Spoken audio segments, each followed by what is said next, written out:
ye chewa no mercy for cripple enu nti me pa wo chew bra me betie minim se krom a wo ye adwuma ye ti me chew enti betio shana komo bi ntio yo lawyer yenko. Yes, intino se utie what they are doing is say CCR no enye say omuko e check your national insurance so na ye share the number of hours a wo ye in a week na say ebro 20 hours na omaka say ye no so a wo fie nya abecho yenko ejuma ho they are not even going to people's way offices to get them and I say companies needs to get them ye chichi nkrofo efifie. Into the what people need to understand in this conditions bia ye debe ma obia efa won krata so you need to follow it. If you are not following it in you be honoma esa we dey we into the dia ya bebre ne say what your school fees aboarding abna school fees e ukrum has say for international students and therefore a be ranging from £15,000 a year to 20,000 and over. Nti ne sɛ wabɔ ho mmɔden na watumi atua school fees na kakra na ɔba abɛwie school na ɛba abɛkyew sɛ ɛma ho ɛnwie school no ɛyɛ bebree nti no mebɔ nkurɔfoɔ kɔkɔ sɛ ɔmo a ɔmo kura student visas no momma mo ani ɛnda hɔ yɛsi yɛ 20 hours a yɛ 20 hours sɛ ɔpɛ sɛ woyɛ more than 20 hours na ɛno deɛ deɛ sɛ woyɛ no hwɛ na yɛ mintimi nkyerɛw sɛ kɔyɛ se but me ma wati aseɛ sɛ woyɛ 20 hours ne na ɛboro so di a waso betumi ayɛ dɛn waso ebetumi ayɛ hye nti no ɛno no ɛyɛ one of the things a mede bɛtu ka. The second update a mepɛ sɛ nkurɔfoɔ ɛhyɛ no nso no nso sɛ home office for anaasɛ aban no emeki announcement sɛ ɔmo bɛ increase the maximum fines a yɛde ma adwumayɛfoɔ a ɔmo fa nkurɔfoɔ ma ɔmo yɛ adwuma against ɔmo conditions anaasɛ ɔmo immigration conditions. Nti no first yɛnim sɛ woyɛ employer ne yɛkyew sɛ wafa obi a ɔnni nkrataa ɛtumi fine no up to £20,000 yɛ ade sisi ano ɔmo ba bɛ increase no 4 times nti bi ɔmo afa 80,000 and over. Nti no you need to understand they've made the announcement obviously they're trying not almost the new fines and as a figures you know have a trigger but what this means is a yemenu eba bede because employer bia oba be for are only and crata bia obe twice and also obe checking making sure say or make it the right decisions. This is something that people need to be aware of and also your idea. Secondly, Endra Abna Oma make announcement for changes of home office fees. Internet Endra new home office fees are omoyabetuka. But ye shame ekoye na me charge it looks like most of the fees, you know, they be a edina and say visitors visa near Diana no but it looks like omujitu say home office fees in I was very excited to say most of the applications I crop for a year wow ba e had 2.5 years changes that a nimu bebre but a lot of things that we are going through when you are no eba endra edumre until we are going through and with time yeah the bible to who any bibia who biana mo ye first people I remember making sure say maso bet into the moment maso end that na eneno abna changes are almost announcing and no me summarizing most of it into no the bia kase immigration is one of the only at this sanya na yes sa enyama adechi adesanya ni yes sa enyama into no just remember say on the 17th of July a twem ya na the changes ebe to ho the statement of changes there the number add to ho and dra enso omo de foforo abeto ho into no enne eba abedomu esuko na ya kyerɛkyerɛ mu enyama ɛfa administrative review ho definition of independent life public funds nyama with public nyama a friend public funds the no recourse to public funds ɛto card so a ntumi NG and also yɛbɛ ho nsɛm. Appendix EU for changes a ɔmayɛ ama ɔmo a ɔmo kura AUSS pre-settled status ɛne settled status ɛno nso yɛde ɛbɛto dwa. Ɛna appendix FM changes bi a ɔmayɛ yɛ wɔ hɔ, just a brief one ɛno nso yɛde bɛto dwa. Ɛna long residence, the definition of long residence ɛno nso ɔmayɛ changes kakra ebi ɛwɔ ho, ɛno nso we'll talk about that. Then we talk about appendix children.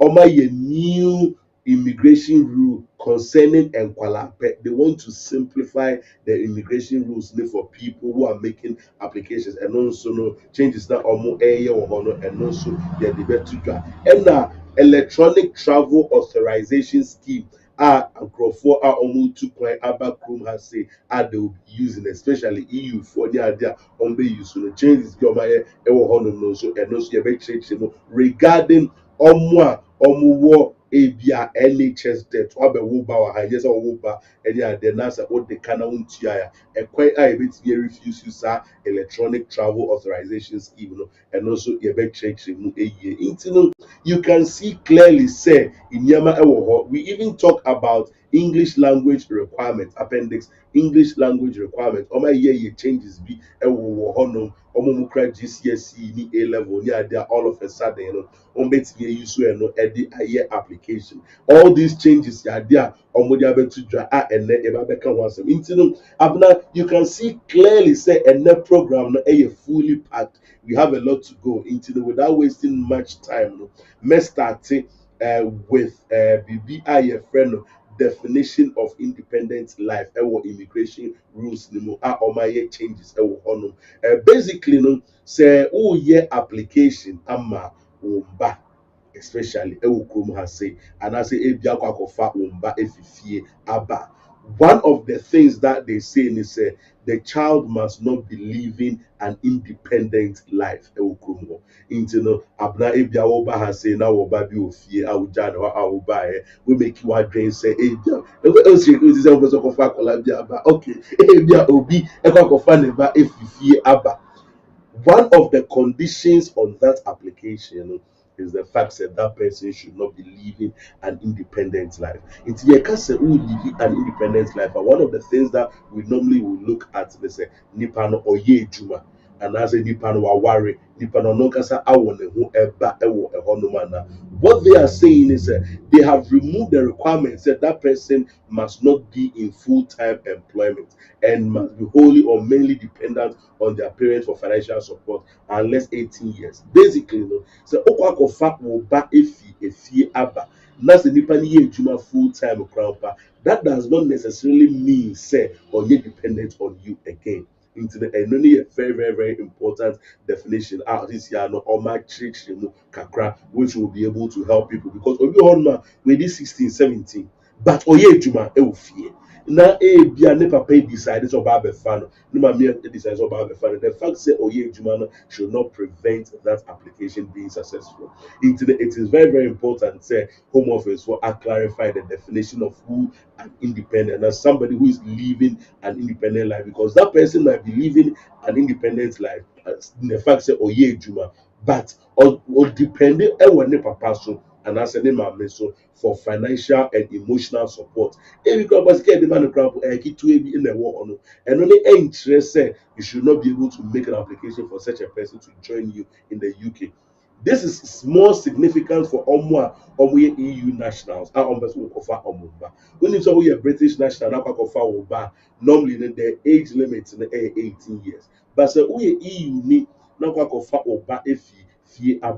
normally you can take people up to the age of 21 years. And of course, if you all know we did 20 or year Juma, that does not mean 70 ember. Secondly, Home Office for are there several public funds BBFN paragraph 6.2 in the public fund until basically and pay the brain we get people who call us and tell us say lawyer me immigration card me biometric card that trust to say no recourse to public funds so a dainy in a meeting yaji and a day in a meeting engine. Say Oshe immigration rule ni mu and now say Oshe immigration rule paragraph 6 and now say immigration act 1999 section 115 now enlisted the number of benefits they can classify it as public funds because of that say they no recourse to public funds and to grant as well you cannot take and one of them a year contribution based allowance job seekers allowance guardians allowance incapacity benefit contribution based benefits and that's their friend ESA maternity allowance retirement pension statutory maternity pay statutory sickness pay and widows benefit and bereavement benefit all these things are classified as public funds. I say your mount card here can say no republic, no recourse to public funds. Untimi NG. And I want to make it clear to people say there may be certain thing a person may be subject to immigration control. You may catch and say untimi NG certain things. But a be an parts na betimi agye no enye eno ho insem ena ye ka. But child benefits are very, very, very crucial because in we get a lot of calls for people who want to get those benefits, but almost no recourse to public funds or also. So we share immigration rules anymore. Yes, say there are no recourse to public funds or also. Now, what that means is a home office for everything krata na the amount. And now say so okwakoye application for any future renewal and yebetimi ayede yebetimi refuse you. So it is very, very, very, very important and sana ube decide say obeji benefit biano. You make sure say you look at the number of the listed public funds you are entitled to and the ones that you are not entitled to. If indeed situation such say you need to be able to obtain those benefits. The advice I will give the person who is listening to us today is Kohun or lawyer na on your application na on changing some condition of no recourse to public funds in FISO to allow you access to it. That is something that a lawyer will be able to do for you. When you get in touch with us, we can be able to do it for you. Remember, say things like maternity allowance, statutory maternity pay, statutory sickness pay, all these things are listed. And I said, and no, are not considered to be restricted to immigration purposes. And then no, yeah, they are to honor. The other things that a war honor, no, when you get in touch, we'll look into it and we'll be able to advise you accordingly. Say, yeah, adhere I will be to me, aji, and I say, yeah, adhere I will be to me, aji. Then second, and I said the next significant change are year and run a year the changes to make sure say year application and the EUSS they will not be able to do what we call administrative review. And is something that I really found very upset and it helped. It caused a lot of problems for people because we get application under EUSS. Normally they refuse here. They give you the option to do administrative review and they also give you the option to do an appeal. And most people confuse the two and they go for the cheaper option, which is the administrative review. And they be a catching saying anytime you have the option of either administrative review or appeal, I would rather prefer say you go through an appeal. The reason being say appeal, at least you are taking the matter to an independent judge who will look at the issues at stake or not do not work for efficacy or also do not work for you, but he can look at your case with an independent eye and make a judgment whether say it's in your favor or it's in the home office favor, whatever it is, say the decision is being made independently. Unlike administrative review, and what the application efficacy for say. Look, the decision that you have made, you've made an administrative error. Can you look at it and change it? 9 out of 10, you know, say because on one case that they have to consider that decision, they will stick or they will maintain whatever decision they've made already. Into a good news for us to know, say, year application under EUSS family payments, yeah, at the moment, they will not be able to do any administrative review via EFA Econo. Secondly, under Appendix EU, they have also amended it to make sure say it comply with their existing policy, whereby almost limited leave to remain already, which has been granted under the Appendix EU, on the basis they are dependent on their parents and as a child.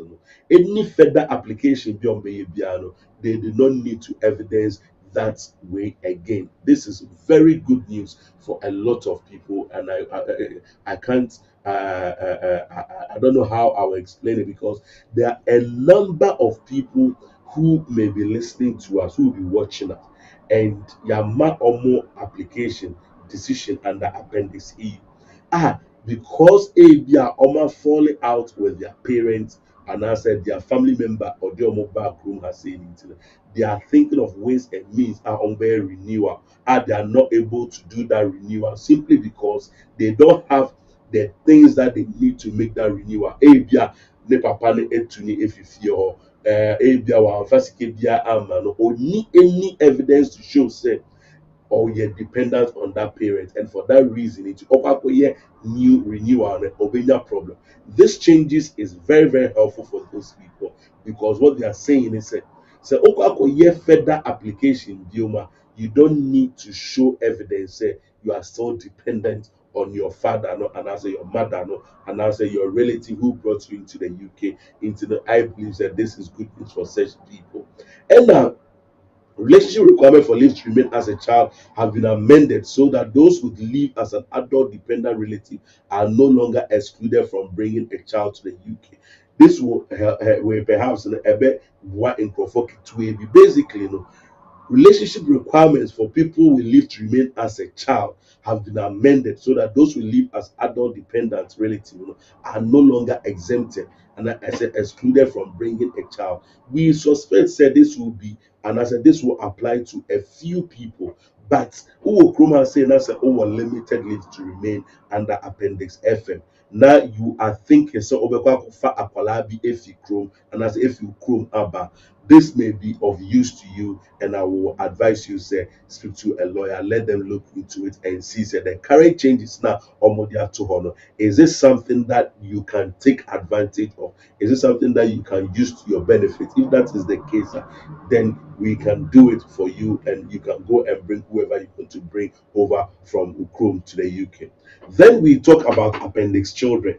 Appendix children, a year, Home Office for it decide they say they want to make things as simple as possible for a lot of people. I'm a year application.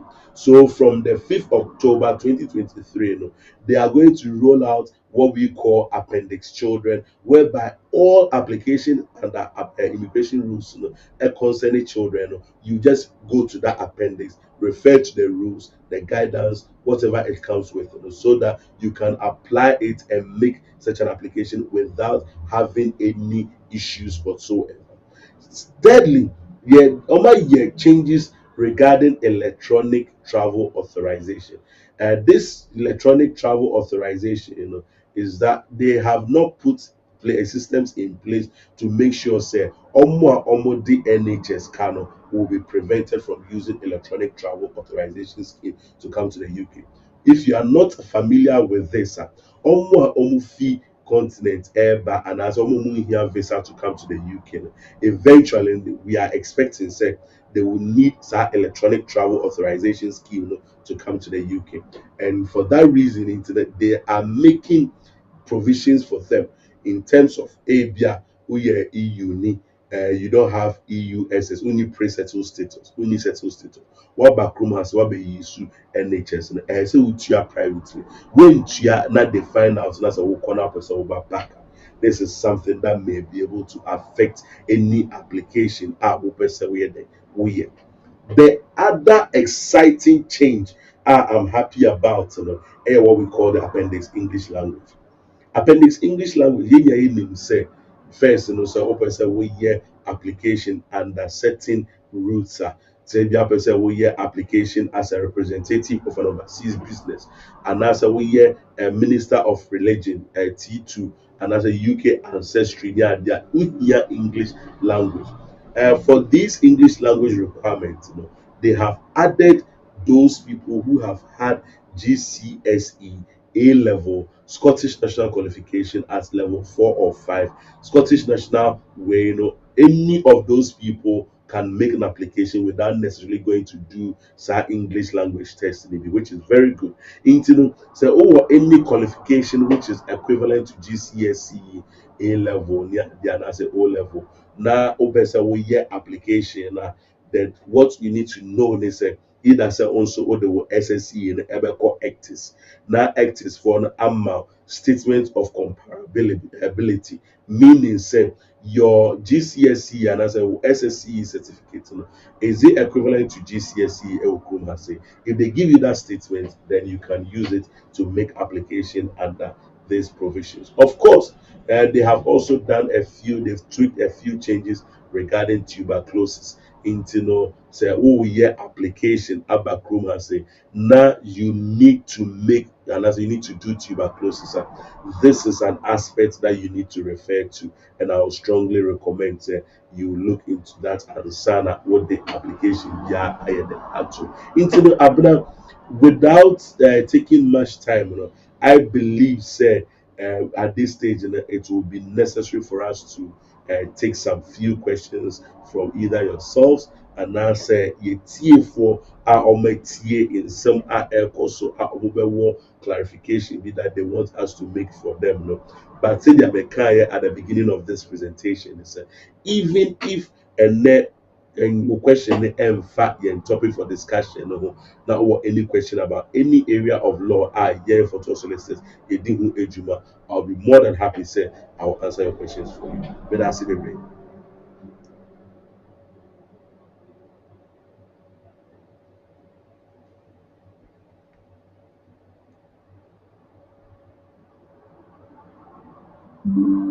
It says sound and then bow. What do you mean? Mete won kapa. Me say ene de lawyer aka no waka nsem bebre enti wo kura mpa wo musa question then obenya asoma busa because ene wakasa for administrative review wakasa for yiyufo mo ho ene wakasa for eye automatic entry eye yiyufo mo ba eno soso no wakasa e de afa ho ene wakasa for eye home office eye fees na omo di bia keka ho se ne home office de ba se fee no omo be dobro no we di omo anya dobro no na emom no omo de nketenketi mom e na atoto so e de aba e no omo de children's route enso so aba omo ye nkran so so e de enti ene de ensam no se ne lawyer kan na e fully package me pa che show video no lawyer ansa na me bie phone lines atum no me won sem bia me person eno na hia me ene skill worker for de e china akwantuo mu nsam na me ne makasa moya memobo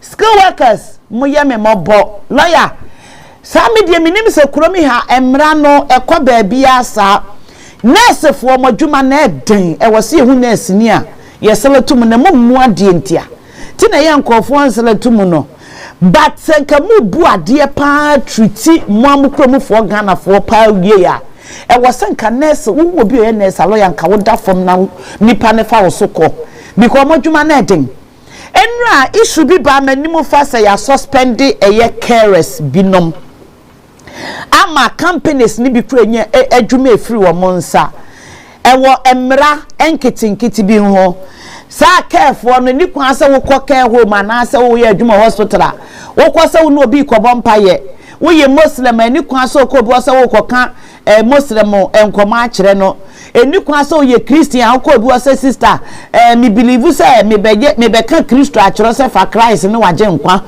obi kura eni kwa so bi busa say u believe ne de kura wo ka say me de me ye Christian na won so wo ye de lawyer ensam no eye bebre ene ye de suspend gay yi minimum say sa careful no woni ho kwan o say wo kwa no obi busa wo say wo ye Christo ni anu akogina me de me ye Christo ni na wo ye dia ya was me de me nyame ni no akokan say eh wo nyame ni eno ye wo ye odibonye ni o hwe me de de obo so ni asase sa ye se sa de ne emfa nkoho minimu da ye I was say din komo batemre no ekọ mama me mra student so lawyer apeso kasa yeah then American I think say very important say you better discuss this in your way because ye chromo orientation and ye call for the one any omoba krum has here, they don't get the orientation enough.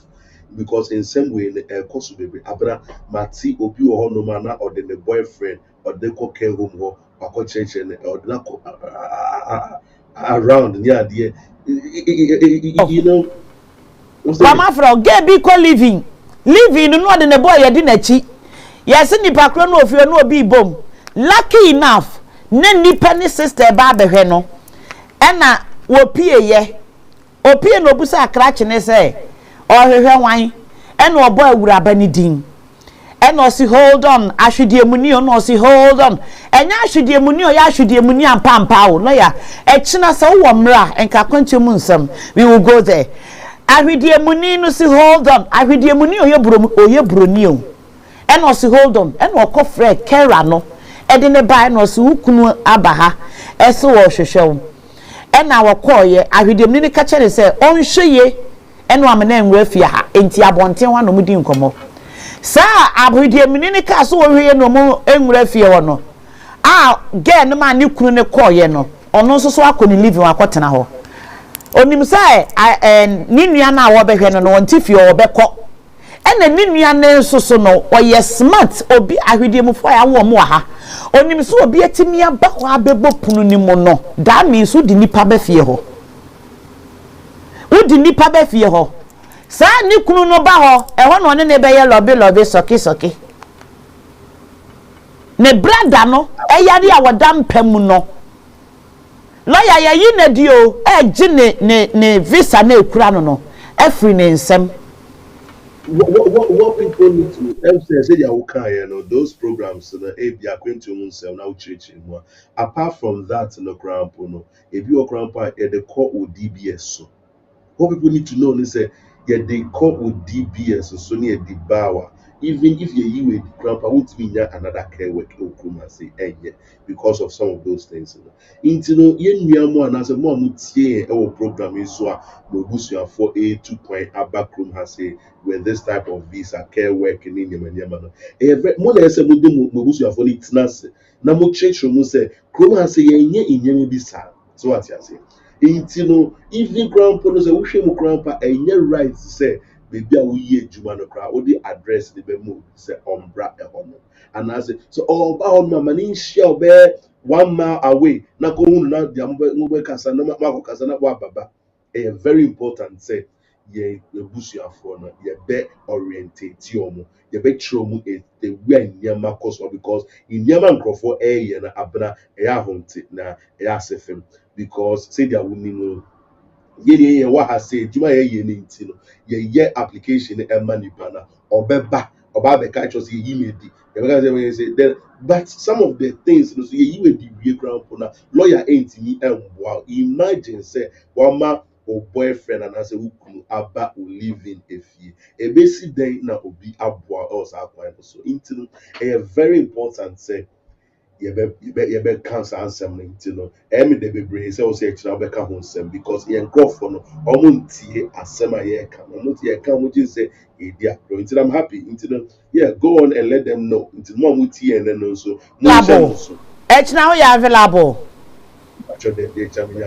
okay and the best da foforo ye the best be next week because as somebody say meka whether you ana lawyer PK because mo de ye ka ka mu amana mo ye pabenefo ewo ekromi ha sei enti no se ye be ka ho asem a ekina ewura bi a wono ne papa awo abegu ha afa na wo da na wo boda mo a wo frɛ so obi mra meje wo no papa wo sa wo me ekura wo nyina ye papa ma oda wo so wo bodam enti obi mra meje no ekina nkebe postpone do no na asem no na nka ya ka careful de ba woni wo de aye de beto wo nyame adoma next week lawyer are available yes but omo be frɛ minimum say nya de a we wo lawyer wo be mu kura wuntimi nye we age se nyame we wo knowledge na nuru ho o space na enwuru nuru ho enya de a lawyer wo betimi abamu bi lawyer careful no enti say de lawyer kan wuntimi ma wukunu ni nyina na ogina wa mala we kura wuntimi mfirifio because we living. You can't leave the house without to supervisor no wo hwe wo bi saa time na wo se wo fie ho enti 2 weeks as a 1 month na wo kodi ontimi ma wo kunu ana wo boyfriend ni so ni podua ni mu mfa ntena fie ho entwen Okoka nurses of one careful amaba mushwe because mamre. Yes, echina meka bi akyeremo. Mamre wa hu. Na ba ko lawyer also we program me free so ene ka wo. Ko bi afrem o ka company we owner ene o frem me. Ene o sister me pese me di asem bi to ani bi ko minim se na ete bi a wo beti abebo careful achi. Abebo companies achi. Na me die minim wo pa sister abna na me say really ene o se ya na me ka kyerɛ wo. Na mbusa ne sa dai. Lawyer se wo ye kera tie me ye enka me ba be ka Christian fo asem bi kwa no de enura emo ayeso ye yu omadi omo koye argument omo ni nipa na mo hwe no se wo de wonye o Kristo ni de ane o ye odebonye ni the creature the wan cha miminim se sa wo ye kera wo ye nurse a wontimi ko kan chiro bi kura se ye mompaye ye se ye nurse ni bi kura di okromi ha minim mami friend me a wo se obi e de ne boyfriend abafie ene na beda am ya chewo mu okay what do boyfriend that abafie aba care home ho so wukunu oseden aba am ya chemo lawyer e kasa ka DBS bi se DBS e be ko we use data protection e be ko so a company bi eni ho a wo be fa wo kromi ha careful na ama beba no ye kasa momra na mometie program lawyer wo bi kro free Ghana aba wo so ye ka na meben wa ye say huntan because I know my rights. Me de in a buy. Sister Nessa one in a casa was na so Jimmy Ska. Hey, listen. So what J won Thomas, so J was late, so J was Kaba, so J was whatever. Me a breast payment so sans and phone so. What do what ba? A visa no dear master ye juma. Where you were dear, where you were di. Where ye kera. Won't to me for who couldn't quadro be fear. What do you kunu be ko wa bo manager na mane se me kunu ba one night abehye so no ma kwan so omra mehye so wontimi mpagya wo kunu wayi wadi lawyer bi obeka kire wo so obetimi a fight this no catch lawyer ne sa business campaign say you were who yentumofo because momo ba ha no ma metiti bini ti say de kwotiti bini me na me adwuma Kings Cross e wa Kings Cross yes ma me brete de ya bre no mo visa ni e betwetwam o careful enche se mo di sa anwema we ko enkofuo fie omo be enche ken na enche ye betwam enche ma na mo ye e ma adwuma no egu enka we a great opportunity a akwanya beda ho papa ebe kakra no almost Ghana, Nigeria, Cameroon, ne hwan mo ye yima from India for nko amra because India ni osuro ne wo so do obi be ko ni fi akodi sa abone no echina ye bedi nkomo lawyer yembra student so na me phone lines intum numbers ni 004475024229 three numbers ni nyina me de ye adwuma ho asame busa questions no na ye phone calls no e de fra because ye kase ye kwa careful yi so a lawyer ene careful no obi o ka ho bi e be pam na firi ho se ko every day ensemunu ni na wo de ukunu akoda wo bi fie okoye so munkoda ho boko mo san koye shoro ama ya bechi mo life aden lawyer student eno na ye me de ho na me pese wo boso because lawyer ye was student bebre wo kromi ha omo ye full time because obo ho kire wo mo ntimi ntue mu school fees no say school fees ne kro mo tua e whole year no awia omo di disika omo danka enti eye very hardly say 20 hours a week no and at 20 hours a day lawyer a week me boa 20 hours a week a day 20 hours a week enye enough ebe so wo mo ba ko a lawyer eba manim no lady ne say owo detention sesi a na me pese me hu say ye chu ne du kwa omo beja wa na no ma bandu se school me nkobiom ana wo munya wo kra ye du be kofie lady ni de wo fie na lawyer mo be che no enye adwumam na adwumam ho no obia wo ye adwuma ho a wo ye student bia wo ma chew omo se omo ye adwuma no na adwuma na wo mo ye no 20 hours no omo ye full time na full time no adwuma wura ne ka kire wo mo say on fe full time ni nyina enwu so ema wo mo na emom obetua full time na gu o account mu ba wonim se the same account no ekromi ha bank account bi a link to baby a o wonya adwuma but sika ba wa account mu na yatua 20 hours no e de agu na account mu enti wo mo nyina no ye more confident eye care e na wo mo koye enti ge ne se eye ne nwanwa se police fo ba ne ho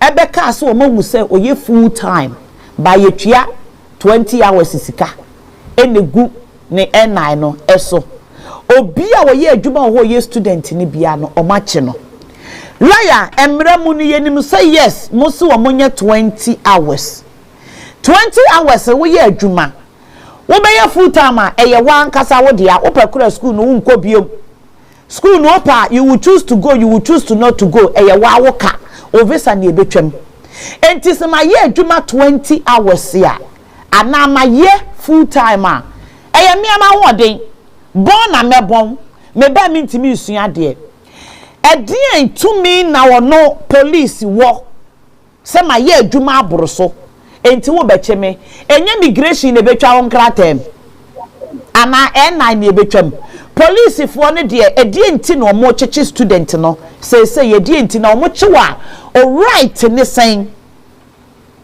ye bese ehu That's very important say for Beshen and so say any visa bia, any leave to remain, any entry clearance, say the person friend bia the member bia conditions eka. Intimacy yemau enkratana, ye the enkratan ebo or passport in ye the letter also eka. A very important say sa letter na ye the kahon. Ube read it na what tias ye me advice am de ma enkofo a wo person mobile school ha de say minia bema minia ba so o person mobile school e wa ha se ya pe school our holiday ebeso because the school fees ne bo dia go back wo be dey e chiro into the say wonni yire wonni kunu a obetinya ye ejuma full time na or their support na wo get your school fees na ebedu emre bi our so be dey ebe shi. What you also need to understand in this say omu ebu embraso you see you 20 hours during term time now oh yeah 40 hours oh yeah 70 hours a week you know a year idea obviously e biana enye police for ne baho e biana eye efficacy mu for ne baho but because of omu uniform na se into the nipa ne de unse obi a obaye enchaye no obeka say oh eye kotifo na aba me fie na omabechi me there. It is, however, important to understand, say, see a two area near the whole echo efficacy and as the call detention center. I tell people, say, you always have a right to get legal representation before you go through any interview. The biameka ewo if you get so. If you honoma in conformity befro be na oni efficacy mu fo na akasa waka bibia chiro mu ewie efe uji case ne kra na oje ho a enje. So what I tell people is say when you bibi sa ni abechiwa ye bechiwa na you tell them say look this is a lawyer but ansana me ne mo be de ebekasa and as a this ma contact me lawyer ansana me what that is the first right that you have. Now obi bisa question be say sa nipa no ye ni be ko fie anase ye becha. The answer depends on how the case is run. The biameka say ye chi obi ewo detention center. You don't get any two cases which is the same. Nipa na ya chi no wait ya chi nipa 10. All the 10 people know the cases will be run different, one different to the other. So it is very very important say nipa na ubenya no na obe crack case mbema ebe very good and understand how bail and detention cases work because any lawyer biana a means ade ni yo asma make kachem obi onuma or a lawyer otimi entry clearance otimi visa applications ye chi obi a onim kwan a obefa so a ebeyi nipa na efi bebia efi na whether say ebeyi or not they there na enche that enye thing taking the person out of detention in there wait me taking it panel out because wait me here the BFN judicial review wait me challenge decisions say we try the panel grant then through the court processes into no wait me challenge that decision not on me taking through the courts now wait me a panel if detention but as to whether say sa enkrata no yeah the bema nipa ne back or not no a different story because ansa na yɛde bɛma wo no you need to understand say allegation bia efficacy mu for aye no ɛsɛ utimi ekoyi wano ɛwɔ court ni ehu say asɛm na ɔmo kan ɛyɛ no korɛ anase ɛnyɛ no korɛ if a bia ya bɛkyew because yɛsɛ wo yɛ more than 20 hours a week na yɛkɔhwehwɛ mu yɛde asɛm ne kɔ court yɛkɔ check wo national insurance record yɛkɔ check wo tax record na ɛnyɛ no korɛ sɛ wayɛ 20 hours of course ɔmo de wo crack and the bema back but yɛkɔhwehwɛ mu wie ni ehu sɛ ɛyɛ no korɛ abena ebi mu hɔ no ɔbɛhwehwɛ mu kra nko na ɔmo yɛ 80 ɔmo yɛ adwuma ɔmo yɛ hours no ɛnyɛ nsɛm ketewa ɔmo yɛ hours no ankasa because onim sɛ ɔmo mo baayɛ no wayɛ wow ne over no 100 hours ground per pounds ne ba na ɛyɛ no ɔmo ba foforɔ sa na hours no ɔmo yɛ o nti no you be shocked but so we make sure so tias yes ade na wo ye eya wo ye mentality na you fifie na no na e be ba ha say abena na me cultural say so wo kroma say na wo ye adwuma na wo ba kroma say foforo na wo ye adwuma I always tell people say koje wo government ID na every week and every 2 weeks log in into your ID na check your PAYE record say you tua last week by this week na ewo ho who said this amount is tua this is the amount of tax I be tua this is the number of national insurance I be tua and you're very active and it's very live and this is first now we juma ene be 2-3 months and sana akọ abayimu David na say we ya tua wa na akọ abayimu na oma app system no in say we juma na we more than 20 hours they don't need to wait for 1 month for them to know by just logging in onto your system, they will be able to tell straight away, say, this is the number of hours, But what I tell people, they say, and follow the amount of money that you are getting. And yes, you can corner would year and only a day, but a year, how much hours that you are doing the day into the air, Casakwana, Medicasa, Moo, Quaya Mobile, Yama, a year. But you who say hours, maybe a bruise, so dear, was so bad, a bench. And they wait me at if you yourself. And not just the employee, and answer the migrant worker, pen and subvention. While we a company now, we also have first students. I wouldn't say so more 20 hours, I will more hours. Also, you can be fined. Also, was submitting so license, trap out the fat and go for crap, ever come. If me add license neither. If you would say simply because you are not obeying the immigration rules and as you are aiding and abetting the breach of the immigration rules what we employer not so everything obi on more say lawyer and you mean another person me yo the biana me boss of for 7 hours on the massa assembly and fan court because we are penny we are 18 more than 18 years old obi to me sure say chinchilla ko ye juma hours na ese we ye no ye twema nipa na ono no tini baby o woni e betwa nkrata so it is very important say 20 hours na the amount obebo ho ban so o ma kwan na person we have 50 hours 100 hours a week and rama ho kwan so with me ayes added and they will need problem but make sure say you obey the rules.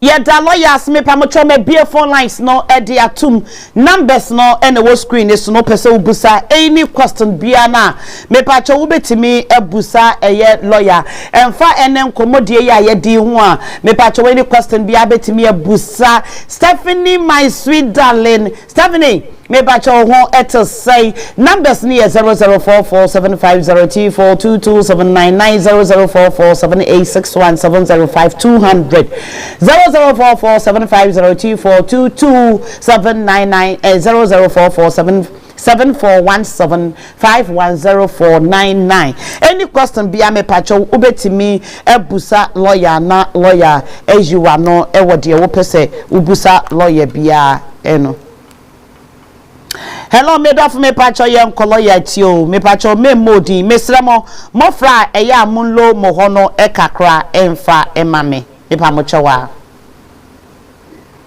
hello me dof me pacho ye nko Acha pacho me. yes darling sweetie ewa Me pacho we dey is bambo na se abidia no ode amrane nioma ebeboa ye be mine Ghana for your control ebetai me pacho beba ase eko ewo we echi ana me pacho ye nko yeah no pede na me pacho me wo control kuni na akakakra na menya mfin no mukrum ha na me bisala ya se me free mu no ramak no obi me tewo me yire no na ade se me timaje bibie free no dia koje asetina febon na me sim bese me dem ho na wo me ame retain of right se na me koje bibie free me yire no na me pesa me pacho me te waso waka niema mienu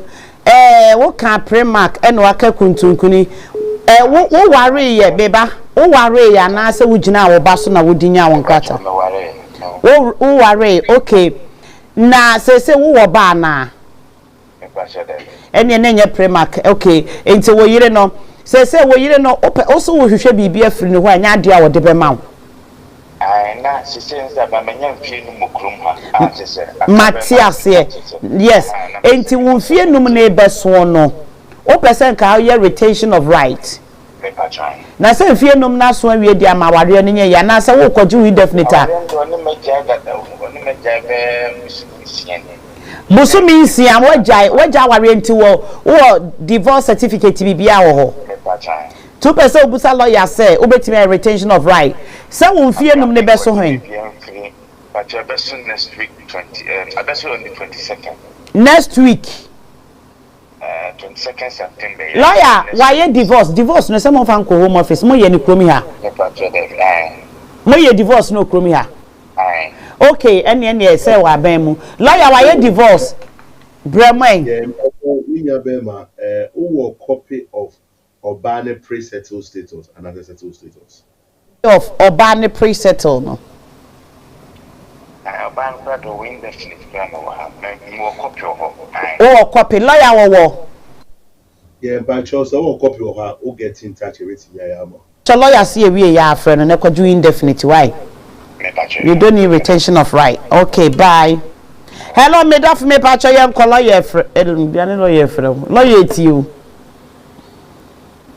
Hello? Hello, good morning. Yes, darling, good morning. Patrol, the question is may you divorce?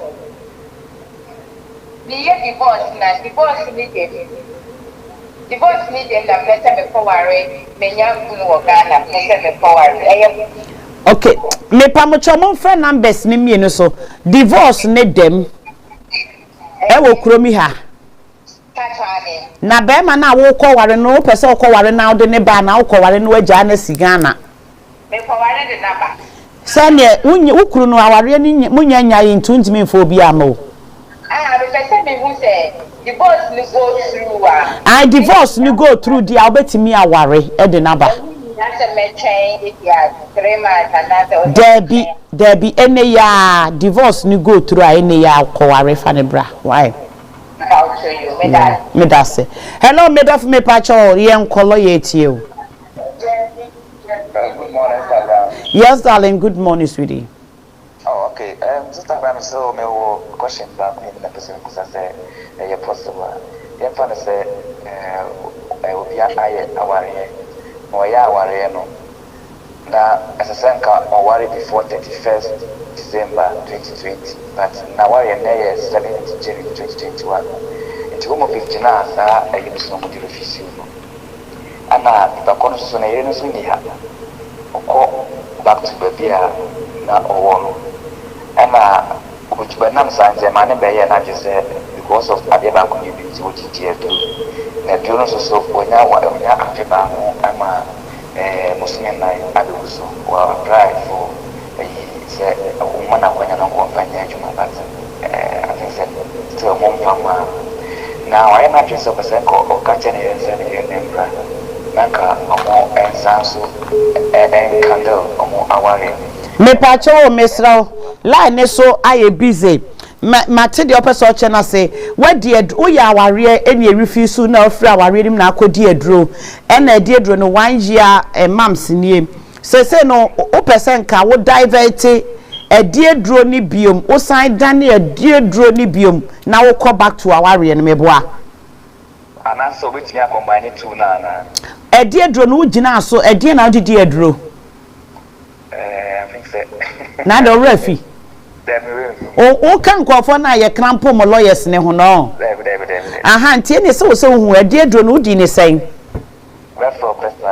o be fra me personal ene lawyer ntimi nyiwa no nti no wo wi abiko ebegina se ne wudi wa adro ne so se wo ko se wo ye gay a untimi nsan ko se wo sa akware bi na che se wo kra no enti no lawyer ese ebegina se ne wudi adro nti e wi afre lawyer personal why aye we are bomodian a friend no hello medofo babe bacho yen kolo ye tie o hello auntie Abna, good morning. Yes darling, good morning me pacho se ohun eye me so yen kolo ye tie o medofo pa Mpacho ye friend me Abna e mo din kra yen ko okay Mpacho me question na say fa student one no dey but me carer skilled worker visa but me friends o mo de me buy no 1 year ne September but me buy me nya adwuma e wo mo hoda because o mo ni adwuma enti this year February and I am here maduma me nya 20 hours bi wo home baby am here enti me sign the application for with different woman and come pay sponsorship e wo ho we started this year March enti this month and I'm catch me say me started me 20 hours in the new home na me application na me sponsorship for now unfortunately this month my say the period which I'm expecting pregnancy and see answer now I'm on my worried kaka because me never say bia I should tell them and now say bia me nede you should tell them so when you man say when you okay ni say untimi fence yete se bayire ebebo apie okay enti I will advise you say kachire wo mo o kachire mo no mo mfa wadwuma na mo mfa nyame beye wadom onu ukunu ne baaye mbacha me ni kunyi na ene se ukunu no otimi ye full time mbacha oni de okay enti e ho ne adwuma se ne they am not worried and boda me na emom na was thinking say wo ba bebu sa afa wo visa no ehu lawyer oni omo ose aha bibi sa careful mo panyi mo papa lawyer la ose ya se lawyer yeah ne visa na no ne hia me mo maba mo ba yire mo ho aye adwuma no nyinse nko a be ke ni bebre be fra wanti minyimo mo pe British lawyer me pacho won me nkrata no ne ho hia me nyinse no lawyer me pacho 1.5 year ni company ne nya adwuma da se wonyem o se 1 year se wonyem and I don't think say be a company new no ebi o mo be fa no because ka adwuma ne de enti en fan hye adwuma so man fa na ne visa no how many years no mo de ma o mbacha ya mame 3 years ebe 2025 but me by 1 year in September okay enti lawyer wo 2 years enti say in case say company na ama na adwuma kra na ne visa na be de dru obetimi renew ana say wanye adwuma certain years be certain months be a be reflect to home office who say enipa na yede ne ba wanye adwuma na I be affect ne visa no abuna very important obano yenia buyer obisa question the fact say care company did not na over 1 year ontimi enye adwuma anytime bia efficacy mfo ebe find out say ontimi enye adwuma ni be trankrata okay yamana 3 months say on pay another company intino yenya ba nyame aye na dum na wenya company bi a on person mo fa no me advice am the man and they say all make sure say obeka ko shemu straight away. Now I starting. If no need there, if there him say chrome has a emra ejuma. The fact say wafa yefunu should not prevent her from going to do the job. Because wafa yefunu no interest won't mean ejuma. So wafa yefunu still won't mean ejuma. Bi okra be ejuma aka 1 month no awana baje be 3 months no akọ no aba back. So what you see. Inti no make a change say on visa with company so as soon as possible, because the earlier he leaves there, the better. The first one management a big problem. Into no what would see me out of video back na 40 hours 30 hours 20 hours so when your opportunity there another care over for more day na cost na momo and farm into that's advice and remember so ubano so bad and no for one drink and when they meet me as a pension but for one drink Sanuti no mo wo sa no enuti no mo wo sa no hello me do for me pacho yenko me pacho yes darling yenko yes darling me pacho wonti me nkan nyame adom bibia boko yo me question is you nya why pre-settle or 5 years na or 2020 but they say when ya message from home office about the pre-settle to settle status it no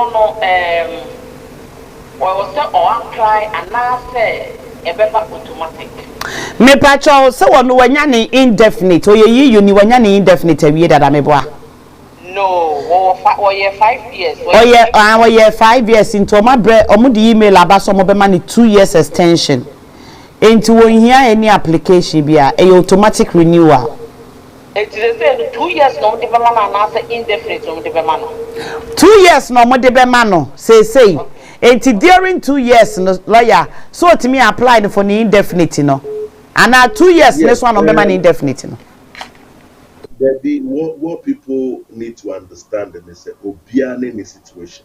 Okay, let's assume say ukra 5-year pre-settled status na emrene ebabe so na wunya email they say omobe extend the amount automatically bia that year no you plan say obe 2 kwan oba 2 kwan and say bibisa into no sa automatic extension will help you. You can allow them to do the renewal automatically for you. But what you need to understand is that 2 years indefinite.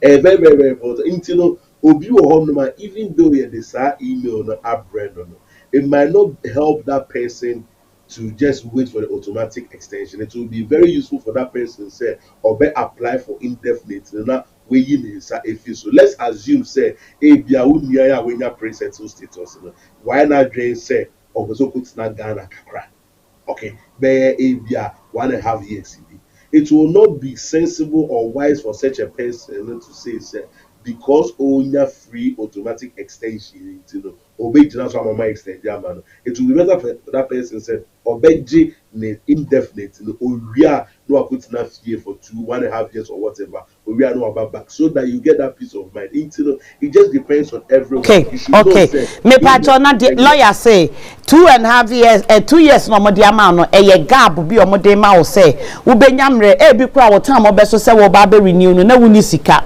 enti no enye rush o mama 2 years say wo de be prepare wo bi apese wo 2 kwan kwotena ba bia 2 years so be prepare wo na mo menye indefinite into indefinite ni so a within 2 years no one kasa ya application men train say home office be ye the amount 2 years na be so a or 5 years na be so a one kasa ya application if a 2 years no enye indefinite why not 5 me patrol 2 years yom dia ma me na 5 years no me fan say aka be 1 year for 5 years na so a 1 year na 5 years ne so a koye wo indefinite ya application too because 2 years no mo de ma wo no wo indefinite ne be so before the 2 years no to the end okay to the end 81 no e be so next year 1 year ansa na so a we 1 year ne so a one kasa ye application because after 2 years no aso awie no e na home office be ye we indefinite ne the amount.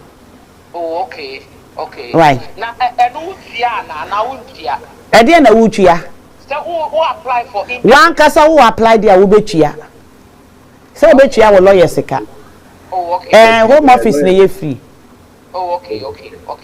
Because betua. So home office na ye ama wo dia.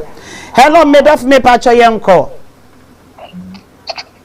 Hello, made of me pacho yenko lawyer to you. Hello, Mr. Abner, good afternoon. Yes, darling. So, my friend said last year, my brother at the bus, and she buy in the 1 month, and the wife, so the wife and a bank.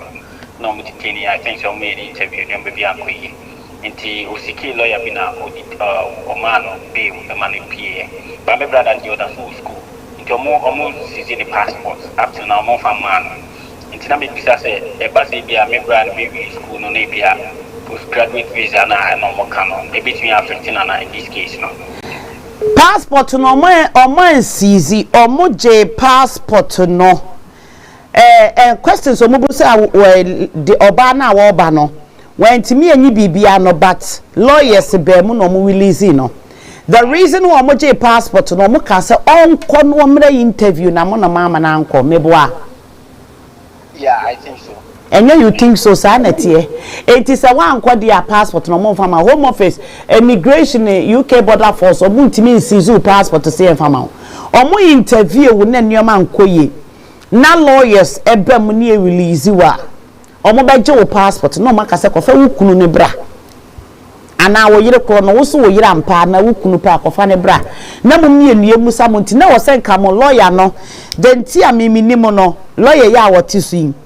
And call for student bebre me we student we ye carer na wo ba ni retain you a lawyer ba akopɛ ni me boni din se frɛ lawyer Daniel obey you PSC a onu so you pia obey make sure say interview no you will go enti na wo senka mo lawyer ne mamokɔ no okɔje passport ne de ba because they say no passport ne da ho mama mo prove atro mo say dia wo mo suspect ye no is true.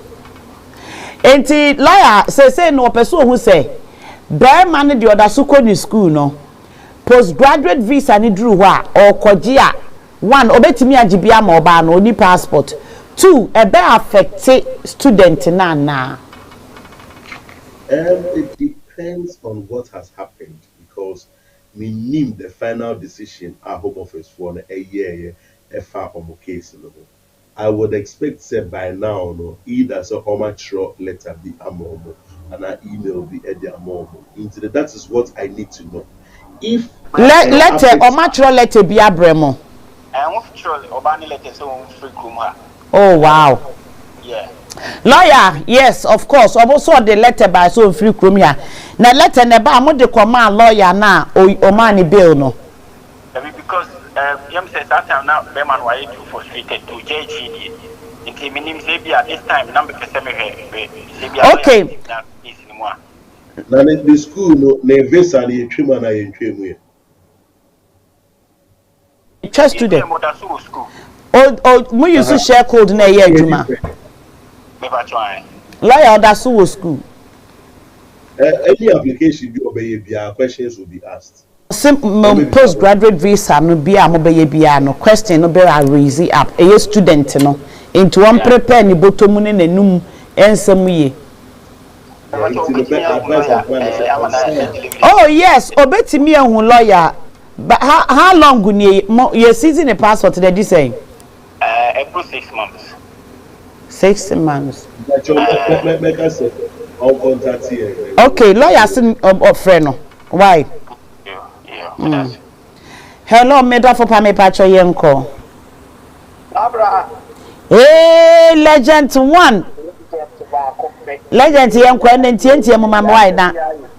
I and Tienti Mama na mintimi fa WhatsApp for ni bina. Aha Pacho Yenko. We the me busane se na eye EU for eniema no.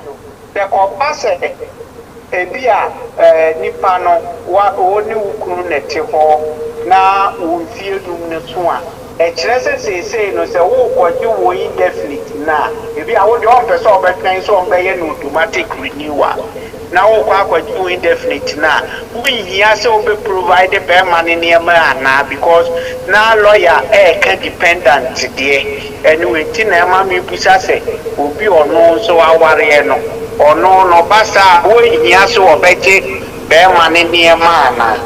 Okay, lawyer automatic renewal no say no na che say wa wo pese wo koye wo dia wa wo ntimi ntwen e ma 5 years ne so still la no wo behia wo yire no ana wo kunu no enioma ana acho wo behia wo yire no ana wo kunu lawyer so wo behia na automatic renewal ne de say wo hia automatic renewal ne de wo hia legend patch what you say eni wo bia ntwen no nkoto.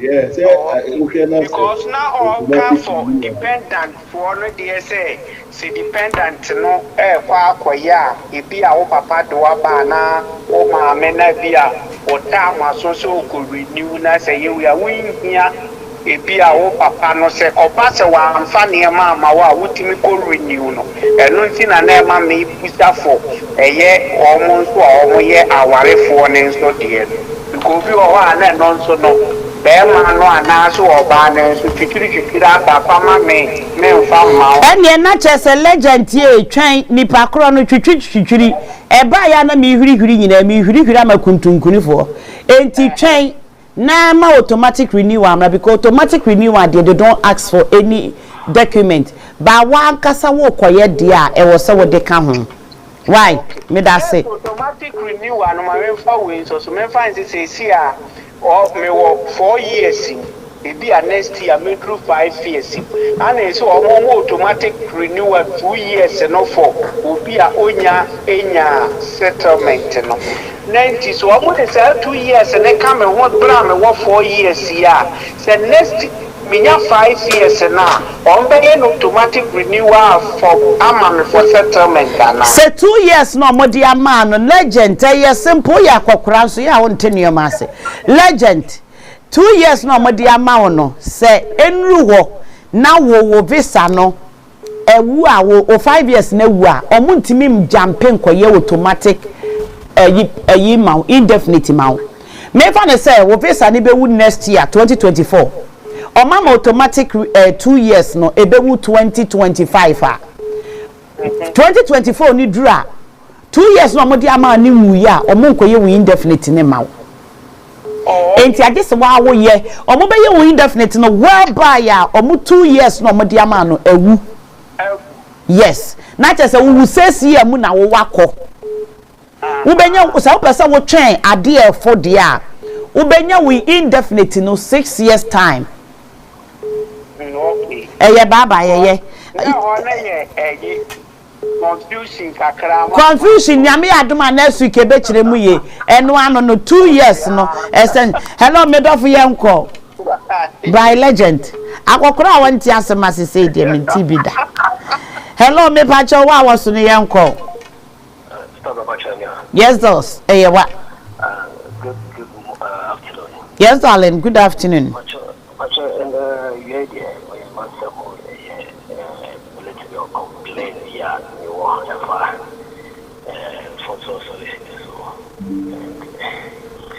and you na me pacho wo be frame me off air so why me wie ya frame me pacho na bia na edi nkomo na manawa kwa me ye nko why me wie ya frame good yes darling sweetie ye nko na kwa me wo yire no ma ho ye ye wa ba ho fo ba fe obi ni ye mbim kwa me ban yire me chia wo eh na ti wa ba na me chia me ah me de never ba be chia don wa fani bread December party ni bi wate o ba gu ma ye fi kwa me ba ka che se me se chino me Sunday me chia me wa so de fani bra aha kwa me ba wu gina so gina so oso ba jada de na ba hen me se fani bra so de nye fie me o ye kremoni ni nto me so ba fani bra so re Hello, Mimi fi obi amaho. Hello, me do fi yen kwakwa me begina so. Hello. Hello. Yes, darling. Good afternoon. Yes, darling, yenko. Me pacho, me kuno ye kuntu kuno aware ni before you. Ah, what just o brother ware ye no. Ah? Yo, me brother ware ni 4 years. 4 years ni aha. Yo, na me na wo. Why you? Oh, ye phone. Hello, me do fi yenko. Me pacho me a. Yes. Ah, wa mama ka so ye phone ko se. O brother de wo kan se me fa ha won so kwa ha. Yenko. Ye wi anu afre me yenko. Student for visa asemi na lawyer echeche. Student Ngana fo mu bekumi o. Ordinary anadu kunu as a dependent. Aha. Kwasi broni adwim no ose wa amount 20 hours. Aha. Send ya ya obutumi akọ school. Me pa cho gina so. Anase udua. Ukunu. Anase ukunu ka obra. Aha. Aha, kwa me yenko.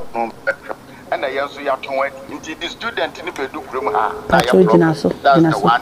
Ama ye faces are problem. Oh, you're right, papa. Kwasi broni na adwim no ose wo be school.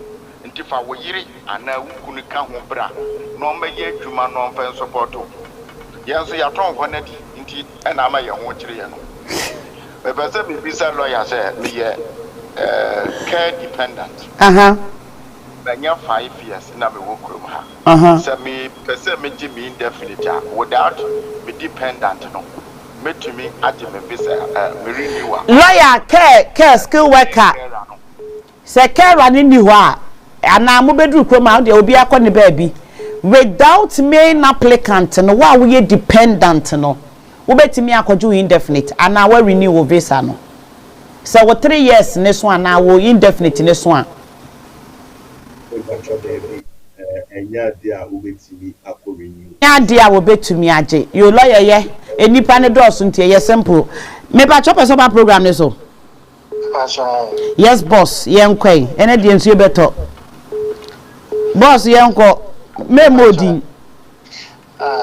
Me ba cho sister ona ene college na so ate. Me ba cho me to nkan ye. Me to nkan. Me ba nse obi de visit visa na buy. Enti obuy no. 10 years ni. Me ya de ne ba se oba be hwe ni niama. Ni niama no. Ya de ni niama no nkrata ne o niama nkrata bibia ko. Besine yenti bibia inteno na pampe ebetini afaswa. Obeji asset na okay 10 years no oba visited visa. Visited visa no oba de enti omoma ne visa ne se obehwe ni nuama na. Oba ye no. Echi no de to so ma. Okay nti echire no your application ko home office say ye ma ne nkrata no omehwe ni nuane ma e wo kromi ha. Lawyer your application bi o hwa ye wo hwewu nuama me fa ne se me makofa eye Kwame Eugene de naba so o mehwe me mama me Kwame Eugene buy ne ma visited visa e bia me ye Christine e na man invitation o de buy example no o buy no watena ha 10 years o na ahwe me mana e na me de me man passport ene me passport egu so de application akọ home office a check e maaye o was stand bibi wo ho a on betimi agina so de ama no nkrata no eye mi obehwe me mama me no. It depends on how the family circumstances. Okay, see they are trained. Let's assume say bia nipa na omo de ne ba so omo hwe ninya emba ninya no na pomu et say what is the help acho wunua na na dia wo ne mane nkura no na pomudi ntesen oye special needs ana oye okay oye adwuma onyare enkura ne papa enso te ase a lawyer oni disability maame ne pa enkura no omo biological father biological mother nyina wo ho no omo ni sister na omo nua na wo behwe no ana se omo brother na wo behwe akura no omo ne omo nyina na tie to omo le den kura ni ko school ba very difficult here ho very difficult empire empire won't she amaninda ho Emma ye de ye omoma ne na ho se ne wo koti gina na obenya bibia twitwa ne ho yo bra lawyer say any that so nim there is no hope enkrata bia ni ho so okofa wunua ba ye be ma one ebise nke ye yiyu fo de a yes lawyer oye yiyu ni lawyer oye yiyu ni amudi 2 months na ye free yiyu mu so ana ye free yiyu mu na amode to mu omudi tum na ewo yiyu mu no mo yiyu mo mo ye yiyu for lawyer no ye yiyu for America so mo get in touch me pa cho lawyer so mo ye yiyu di amon frɛ no why eno de obetimi a tracy ahwɛ hello me pa cho wa woso no ye nko Hello, Abna, good morning. yes sweetie good morning Yeah, Pacho, my friend is an affair. Me yeah, part time. Now, child care in a man bear part time. I saw the G Universal in Pinang Passion. Because makes me up to far. I like to be a man about Kumwa. obi ben wa down for wo ma me wo ba Me sister back. lawyer owo universal credit so na wo san ye adwuma me boa 23 hours.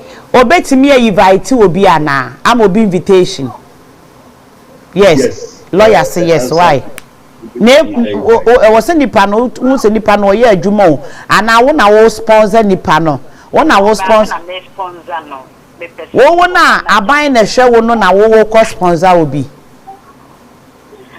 lawyer ono no aban na hwe no oje benefit na wo san ye adwuma ba wo no na be fa nipa no ho kanyina obetumi ama na invitation it depends on a lot of circumstances nipa na wo ko invite na abano onye adwuma onye hwe then the application is going to be difficult cholo ya si nipa na ko invite no so onye adwuma onye hwe de ni application ye mfa ma ana wo so over 18 years 18 years na wo ko invite ne de na ba na say 18 years or so ye adwuma 18 years ko mo bi ye adwuma nti me ba so ko school o uni on lawyer ye possible there be ni nuaba en wo invite no it's possible lawyer say possible or say possible friend no why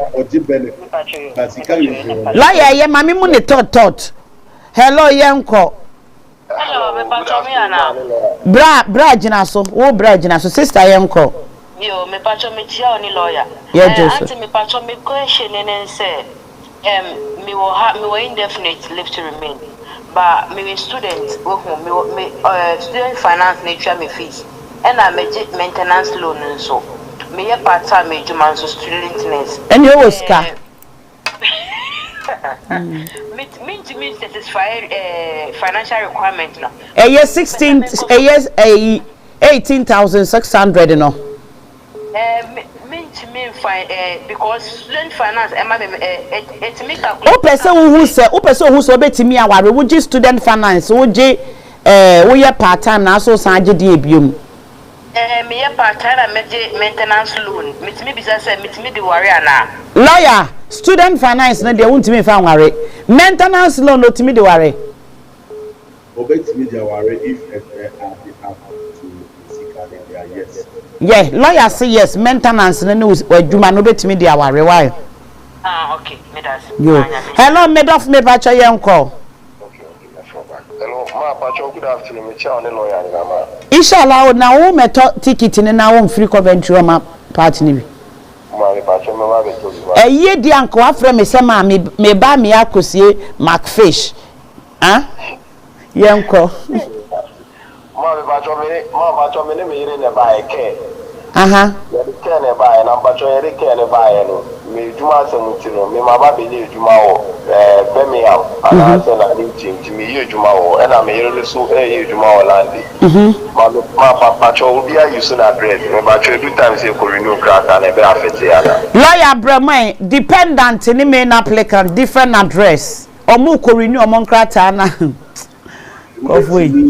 the dependent the main applicant I always tell people say if their first 3 months first 6 months always me use different address because of living situation. So what I say because I'm faster than my back road move for Obia Esa and so the cheap here. But at least say bro 6 months 12 months and not in some ever.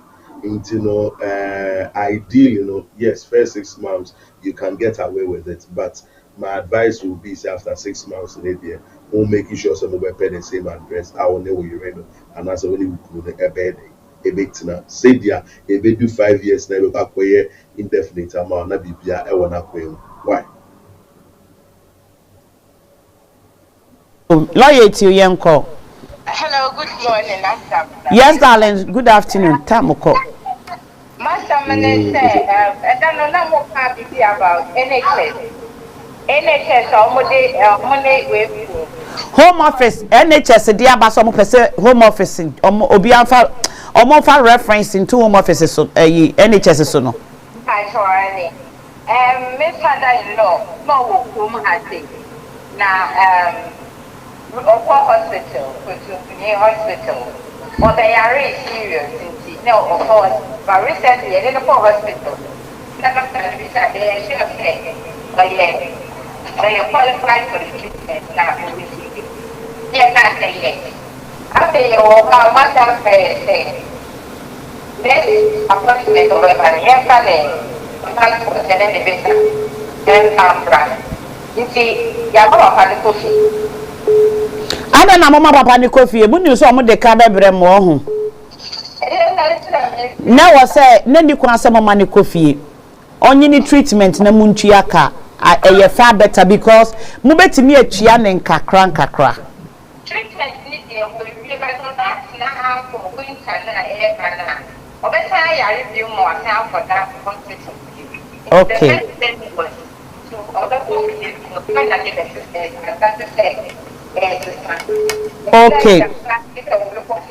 Okay, and 2 person who's saying so or baby you may be affecting the visa now. Say much on a subadi or maybe you.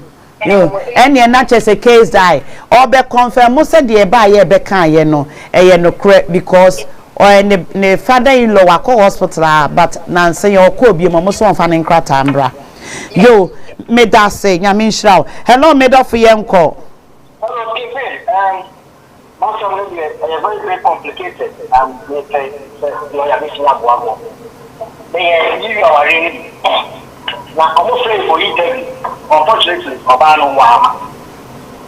first one, and I'll tell you another one. Another one, I mean, one call interview. Before interview, unfortunately, almost say, a job I could be a banner, and so I call for a team in one country, into my farmer. Me who the mayor, only interview, no more friend when. Oh, interview last year. Okay. Last year. Okay. It is a say no more fan crat animal. And to my refusing to refusing to appeal. The paper appeal, not a bit of a man. And also, I'm buying also for what the end I complicated my cousin. Ain't it dear now, person lawyer, and ye? And what can say, now lawyer now, the man on the woman, son, so what can say, more dear now, and ye? I mean, a dear now, when you're Musa, so lawyer, no, your man, no Musa lawyer, and it's a lawyer, say, my cousin say, moon, dear Naming. Also, about no, ain't ye Busa or Ban who be, ye Busan who be a wound. Any other now, when you divorce, when we drop.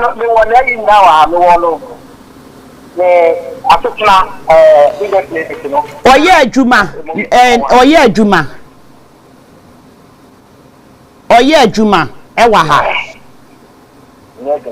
Onye Juma, what can the book Onye Juma?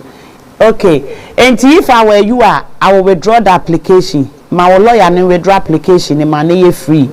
Na epe when it for when it should be before.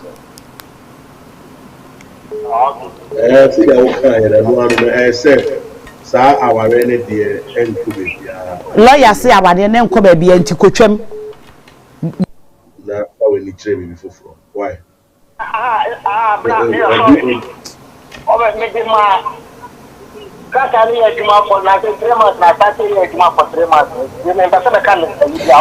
I started here Juma no oba ne so wompe obi o menu nti no oba no wadwane agya wo no kasakwa.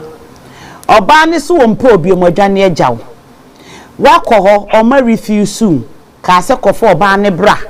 And when Timmy provide oba na won kwa akoi enye wo no mo hwehwe wo eye oba no mo hwehwe because e bi kwa na ade no mo de da editor so ko ye ne o ma hu say stolen ID enti awrade ye wadom no de wakogura sa afie wo de wapie na ho ama asem a oba no so omponti no adwane kone ko withdraw application ni free ho jaware ompew enti jai ne pe bibi foforo eye because say you oba no obekuroma no obe start adwuma so wa start adwuma 3 months ni what dey enuama ne san koguso home office be ka kire o still kofo oba ne bra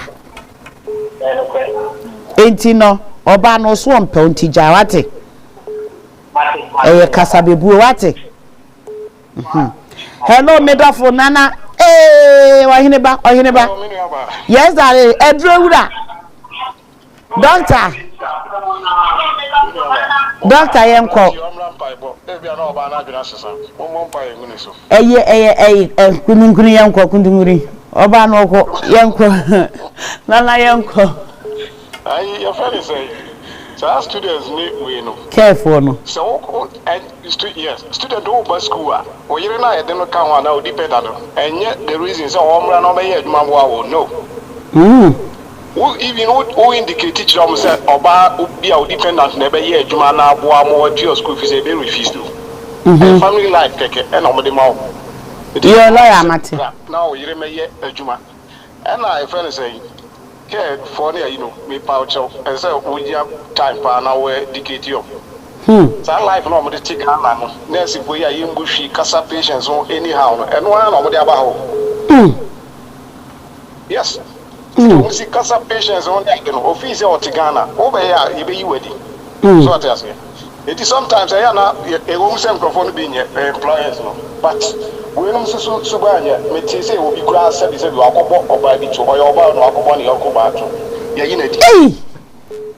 Yeah, only because on himself said the ABI about a lesbian. To one that Ghana, they are normal or by the Sobani or Kobato and phobia. Na wo kwade obi an enkofo bi so enipa akokuduro na ye bedi hu komo na we educate you yes e wa kwantie mu nsem ona ye student entibra what you say na wo kobo na no atafre wa no sister brother sister hey minimo bi a wo ye kerasa wo baaye na wo baaye no our call a jumem who call ye echo register swabano. And yes, or call J receptionist ni number keke. I mean, lawyer, na me call the number de normal. Number keke. Wako J receptionist number keke. Omusibui suspension adwuma no kro nya start we de yeden. Nana nyame ya adomo a ye be come ho asem next week why? Enti next week to pharmacy nim. Next week, could be a member 20. Nana free back to London. Boga. Nana Baba, lawyer so abre. Watana so abre. Say lawyer one main. Lawyer ma hold you obi ba ko so nti ma me fa no ate ne enko. Me pa cho yenko lawyer pick ni won tene lawyer anko a. Pa cho unlo ho no kakra. But only lawyer ha. Mejo so low honey ma me kakra nyesa ma mo friend nyina mo friend lawyer wa mpam cho Mr. Brian ko na last caller patcho yen so ba ma sim bisa ne say me support worker na my application ma me ma 2 weeks time and I almost actually me say me fa me man biometric benefit any win card enka homra na me send you na me send mo be 1 month 2 weeks ni so me nti o mo nka. Some people say lawyer say, do I need to follow up? And I say, meantime, I'm within the time. 2 weeks ni na want to monka. Ah, be 1 month 2 weeks ni na me. Ah, okay. Lawyer was when you actually did no one try and I say,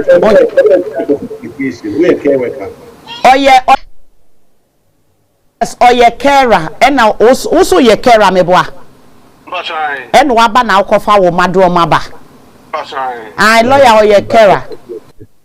And quality there and I say, Chepa say, all the application they call na issue, but they need to do it for you. I'm seeing applications at 3 to 4 months, and Sunday them are waiting to the 1 month in a day, and say, so I don't know. Into the people need to understand says, oh, your application wumba na questions and other issues, but what a chepa and of decision.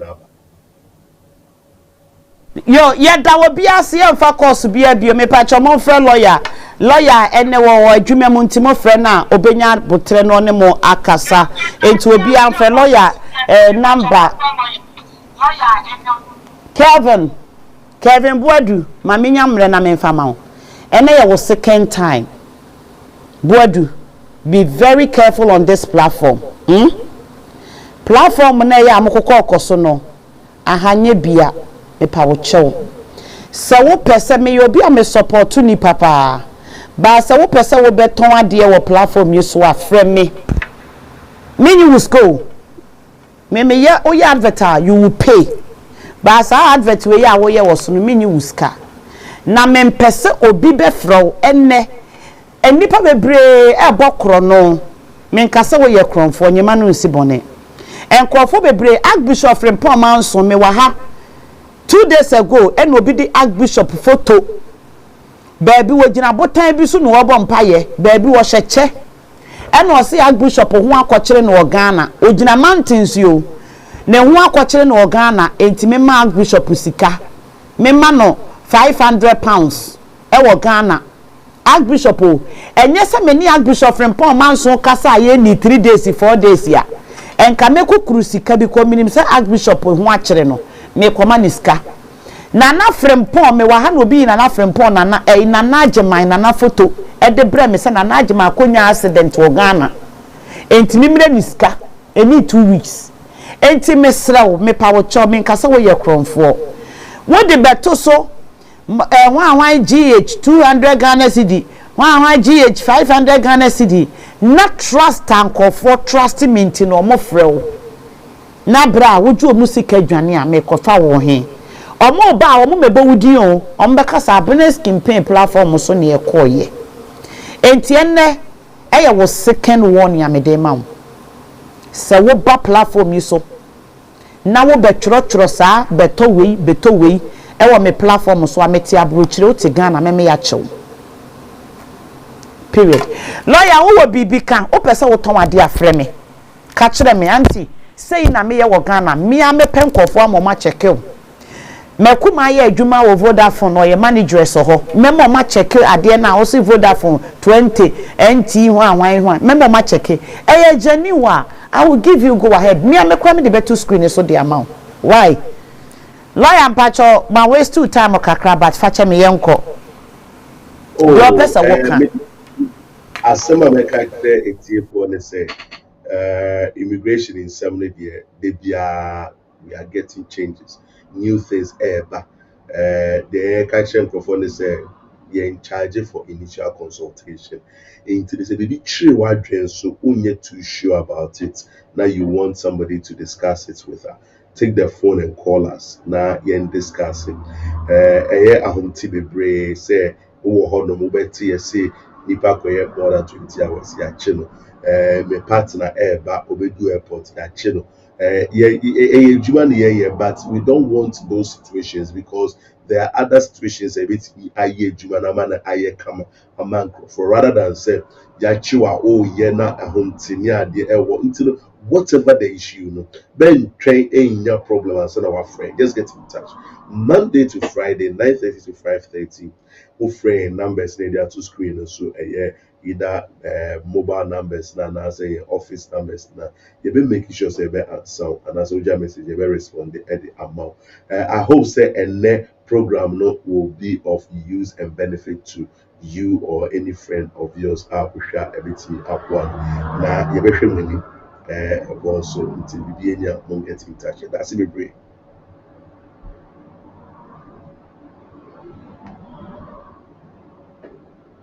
Me pamcho ne numbers e wo screen so bebre office numbers so ho ofre na wa nya wono ankasa mesro buku appointment na e wo adwuma mu ha nipa obefa wo ne bekasa bia no no aka che so pese wo ne lawyer Daniel Ekasa omo be buku appointment ama wo betimi ne na kasa wo phone so but eya na me de I prefer say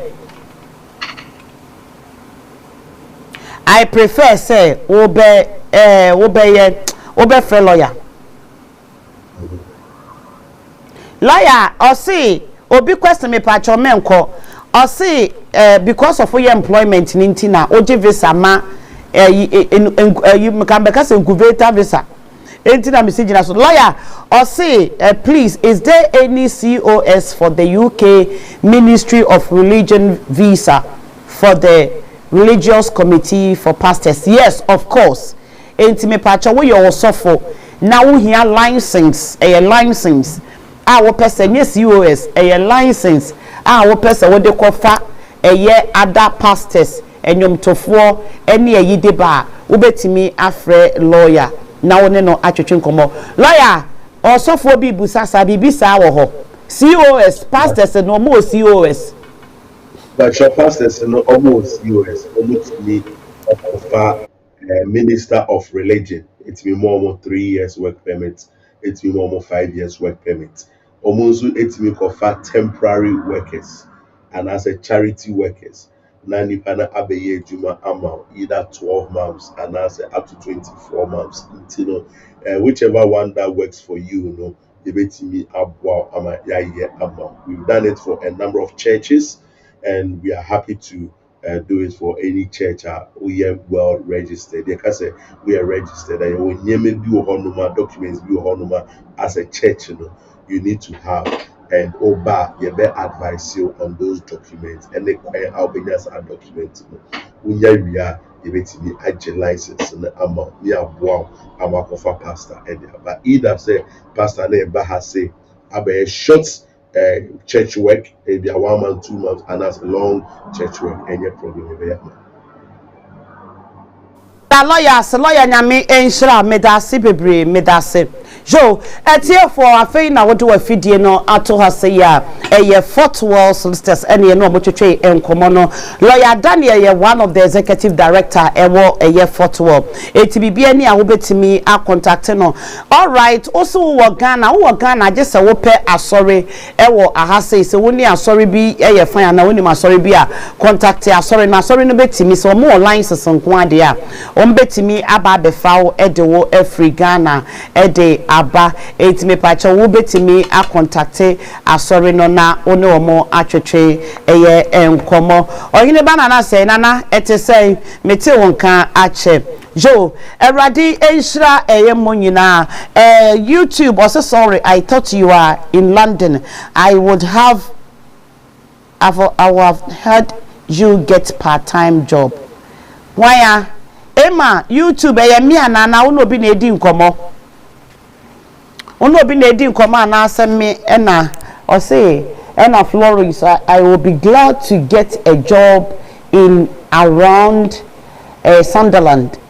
Okay, ebia uno bi na ekasa. Was so.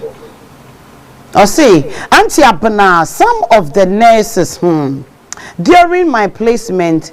What I witnessed. Okay, all right. And I am a mechanics of wasam ewa hase. Nyame yadoma echina wone maintenance wo akwenti yomu.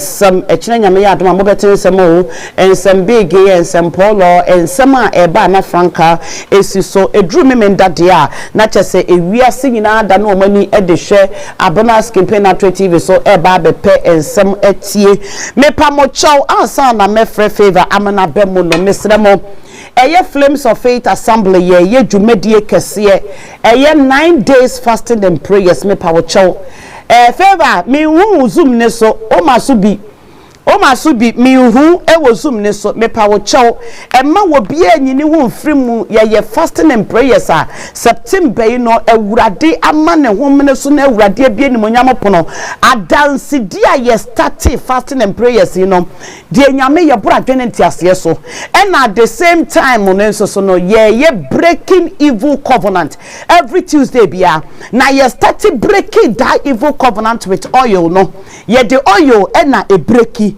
Tuesdays wo ba sorry o ma zoom ya sorry wo ba sorry every Tuesday be a redemption hour ye bom paye dia paye tafra paye no ma paye dware paye esra paye hye apaye atade awia Prophet Greg abom paye egu oil ne so ebo ahomache 12 o'clock wo mo start to kono na won so start ebo wo mpaye na wako break evil covenant obi beka say oh anti me me British born e dey evil covenant o ma me apam bi di nachi ebusua ye free mu no ye nye bone bia o enso ebusua ye free mu de ye papa no ma ye de ye busuafo aye me abena ba bia me free no kamafo aye se praye obi bedi do obi tibi ka say sister abena me hu ne bi wo so wa papa yes omo ni problem me wo problem esu obi ane nani a wode nam ampa me nuan mo wo mo soso wo wa omo eto body me na me ye hwia me de me te se prekese I prefer to be prekese because esu mani and esu omo nso ani esu me DNA obi ko hu me last week o program bi sister bra me share wo sister bi me share wo brother bi we jant pa body ni and na de o ye kitikiti se me na kitikiti hwia na apeso ka kire me se me hwia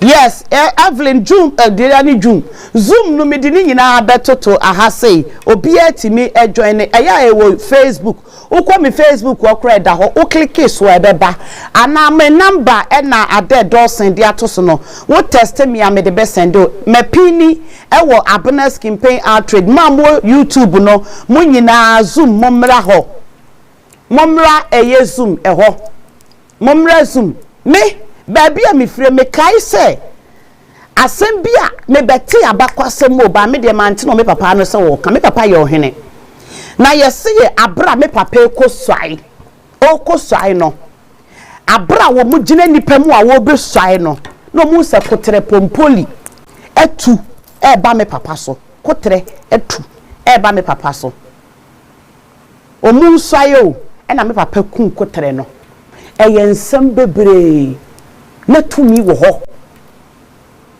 me papa me kan cho so wo mere nana na me papa wonye mere na wonye mere na tumi wo ho se tumi na wo ho no na nye nyame tumi na nye nyame tumi enti mema bna kora na me nko ba bia apam bi wa busuanim biko wodi akunya odi ade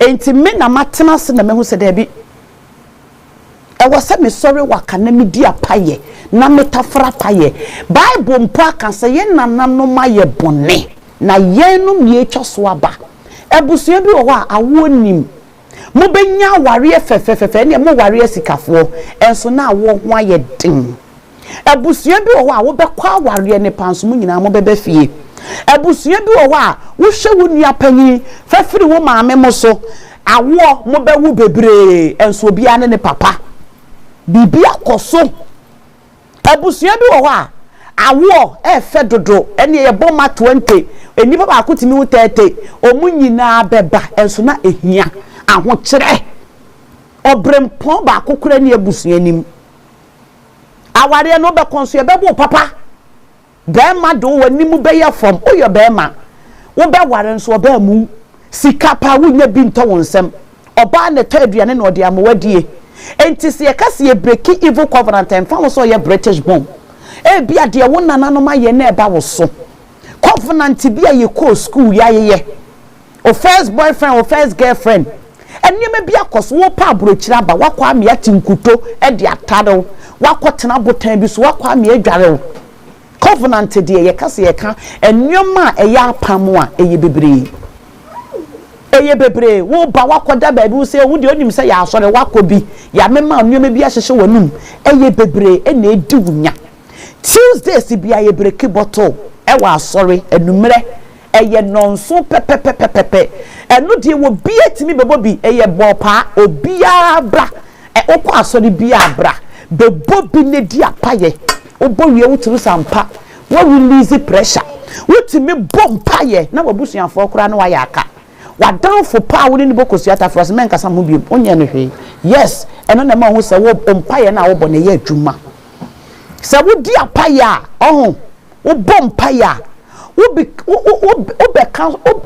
be so isolated akwasi that's the right word one kasa no wo twe wo ho enye wo na wo twe ho empai bono twe enipa twe mo ho firi wo ho nti na obi be ye Kristo ni pa enamfofo dwane firi ne nchen eyesa enti wo hu se wo di apaye pa de wo kura won bone no ontimi men wo de wonye no ontimi men wo ohun anu odwane ajeso di mirikadi nachi enti Tuesday bia ye 7 week breaking evil covenant oba fa bottle bra men fa bottle rubber bottle oil so nyina free Israel enti ye rubber me call ye na me bam de ba ye man fa plain eye rubber enti men fa rubber ema oko pharmacy a ubenya bottle oil na me pa chow fabra ne be breaki da evil covenant no eye next week Tuesday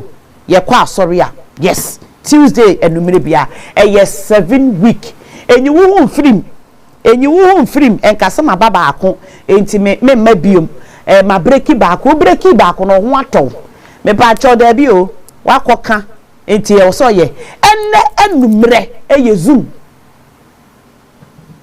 enne enumere birthing my miracle eye zoom September to deliver the urade ye wo zoom hono testimony upon testimony hey bra sister wa wo mabi no sister wa your hu brother wa your hu zoom de unchia lorry fair zoom on family car zoom on coffee train she wo dem o wa adwumam uti train mu ba bia wo bia wutimi be zoom ne so me pa cho bra ne ni apaye ne ntafra paye ade achion wo se akokọ aboko kroko enipa nyina sorry afri won na so na yenkasa na dodo na rekọ na adwuma kwa so what ya se okopa bibia ba fia bedi enti me pa cho enne ahoma ena najo enumre eye 9 to 11 non stop prayer baton me pa cho bra ne be bobi 9 to 11 echina nyame ya adomo a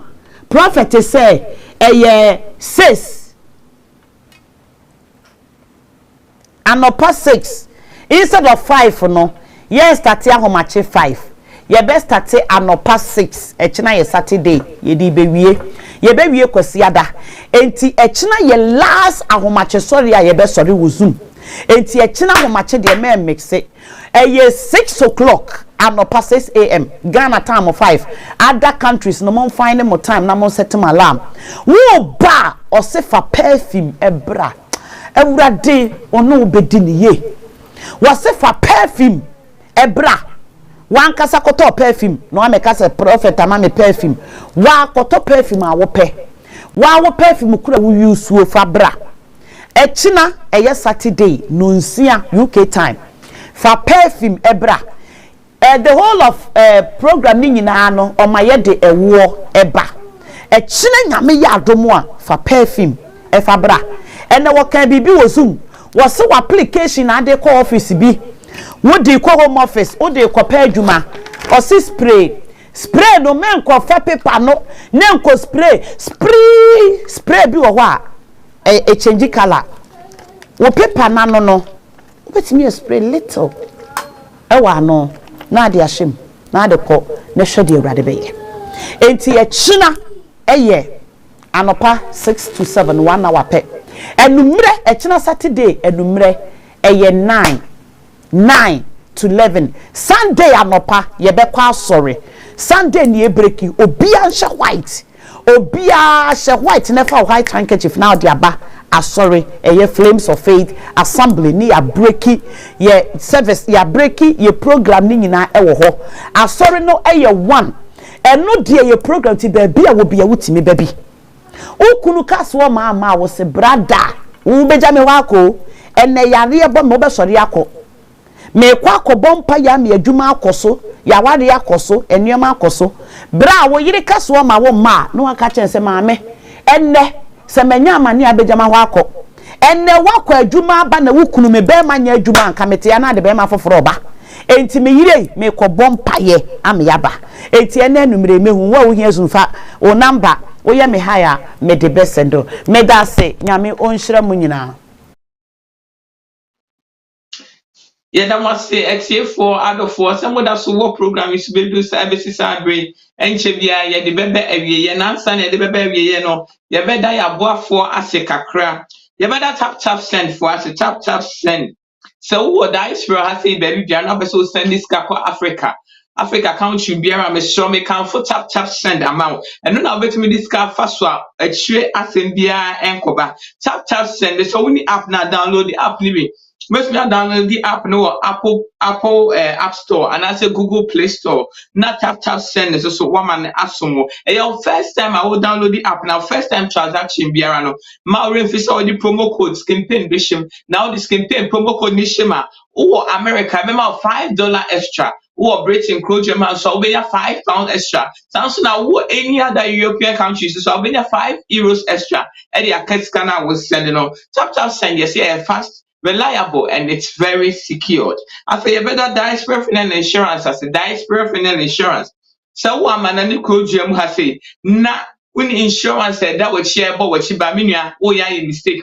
But so Fred diaspora financial insurance so from when I catch almost for now cash plan, oh, so no baby. For now cash plan near package be on no yeah. So when you're a year, money, and also when you're a year Africa coach be as well. On the Bombay Gina which I'm away you want to training in so be stress free. On be a car names on your money in that Jane F. So I'm also so much. But so almost details they roll screen so Fred diaspora financial insurance. So I catch almost no be for now cash plan. Never wow also so. I feel better snacky snacks. I say snacky snacks. Everything pastries. O pastry needs in Amami say what's bra. Or say Fabedano. Fabeshan is an on your mouth. On your pastries, the pastries you hear him mouth. And my point to an hour to know. Name it every morning now. And I bet them put a woodia. Omra and met two any more sapine. So Mammy say what the snacks beer out here beer. Say your chips. Say your meat pie. Say your cookies, biscuits. Obey any in our mouth. Eddie Abesumo. So mpa be so frame am say wa no so on mebo punto nyina na pastry nis nyina on fa ema afi better Brago catering service as Brago catering service mama Brago se bra dia punto na wo ye dia na wo ya adofo be hia so meba be didi kakra ana so mbe hia so mbe isu drinks ama dwumade ne su adimo be so frame am Brago for all your food and your drink needs kodano say your parties engagements weddings birthday dear na we conference indoor and outdoor events but so fani na akoda ma me Brago say your course meal burner per say for aduane exotic local drinks tropical drinks no punch na upo so per cocktails so per local drinks ma me Brago dini na be so aduane no say best style burner per say buffet say take away and as a course meal burner per 3 4 5 6 ni na ma me Brago say fa bedano no be so to ni na ama so ato sa kwan so afesi ye beda pelito shito ase pelito pel sebra shito ben na ope shito brown shito black and as shito green shito the south ben I will see pen of ani na beda pel your specifics free pel personalize shit on customize shit on ma ho die na wo hia wo shit on kan na cha pel no be ke kan no ma bom aya ma so what the pan pel sebra shit on all the organic nyoma na ye nti wudi a we rest assured say the accommodate kese and ebe woni pedua afa ye better best deal shipping ase best deal shipping for all your shipping needs for that best deal die na wo person shipping ko Africa be so best deal sebra fa ni na bra be dan no say nyoma e dos nyoma e bulk ana nyoma e small bi kra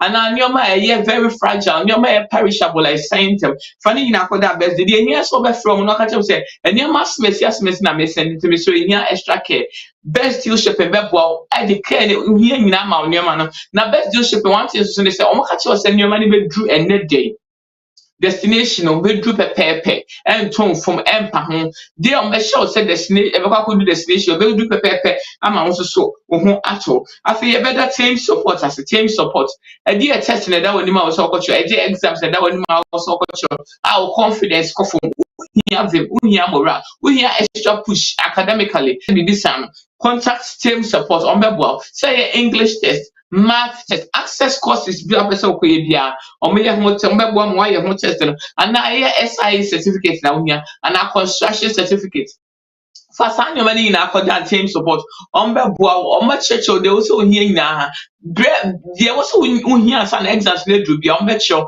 on my confidence on be boost on be inspire am also so could do honma nyame edin kunibie abochi afi ye better flames of faith assembly afi flames of faith assembly said e ma me eka no flames of faith assembly e commission bia we ye bremu nyame enam na kwa prophet kura konwa so e dia beda UK man any abodie nyina o dia bedum o maya we are seeing now flames of faith assembly be sure any emra meso ye share every Tuesday 7 p.m. to 9:30 p.m. and we are taking the redemption hour and it's also share Sundays 1 p.m. to 3:30 p.m. and we are doing food for the soul and the spirit service. Food for the soul and the spirit service. Oba your elephant the castle. You address me at number 1 Opal Street, Pella Acre Hall, Kennington Lane, S11 480. Your number 1 Opal Street, Pella Acre Hall, Kennington Lane, S11 480. Be sure so connect who will do elephant the castle. They do also statue Cassiana, say, or stick a statue Nassau. Who just statue Nassau? Bas say, train beer, a 2-stop spec. 2 stops Penway Street. Ubenya bus 196, bus 133, bus 333, and now bus 415. So far bus is bia 2 stops pe usia. Ubehu Tesco, ubehu off license we anything so. Ofa honoma obeba beju Pella Acre Hall. Now behu say ya honum some pa. Flames of Faith Assembly be so be kan ho. Na nyame nam na kwa so den wo so ani to me e be hye mpoche bia da osubia obebo ama wo so nyame ahye asumdwe mu. Flames of Faith Assembly ye moto ne say we manifest the will of God. Brana de nyame ahye se emra mu ababo mu onam na kwa so emfa wo sani to me so emwa emane emre ma. Etiefo ene de ha ne de dwumedie ni nyina besi ye beda mu nyina masese mu aka ye ho efisi ye share program na se bedu sadre ye share mu if I'm nyame adoma echina so ye de akwanto mu se meba beso mo samra mo mra metie ni se de maba ene de mo mra ne sanfa eno so ensom ye beda mu nyina mase nyame onhia mu nya akwasi media nyame enhia pa wa badwuma nyame enka mu nyina mo ho se esi na mo ante me nka bi ma na se favorite makra mu nyina onyame onhia mu. At Diaspora Insurance, we understand the importance of dignified send-offs within Ghanaian culture and traditions. We also understand that you want to avoid the double trauma of your family grieving and not having the financial support to cover funeral expenses when you're not around. With our Diaspora Funeral Cash Plan, you can now cover yourself or your family in Ghana or abroad. With no medicals required, we'll accept you if you are under 75 years. Visit our website today or call us to complete a simple form in under 5 minutes. With Diaspora Insurance, your peace of mind is guaranteed.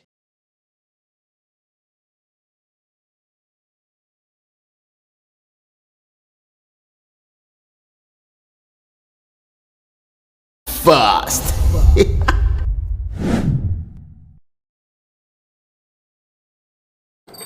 Oh, hello. People, my name is Kale Boss. The only boss. I'll wait to others. Have you heard? Wait, do you know that Tap Tap Send is live in Texas? Oh, you didn't know? We went to New York. Now we are live in Texas. So people in Texas and around, all you have to do is to download Tap Tap Send. Yes, Tap Tap Send has become the most unique, secure, and fast way of sending money across the world to your loved ones anywhere. Okay, so download Tap Tap Send on Google Play Store or App Store, and when you're in Texas or around, you just have to put in the code TXGH. What did I say? TXGH, and you get $10 for your first transaction you make. Mahama media, Texas, you drew very soon we'll conquer everywhere. Download Tap Tap Send now on Google Play and App Store. Tap Tap Send, it's secure, convenient, easy, and fast.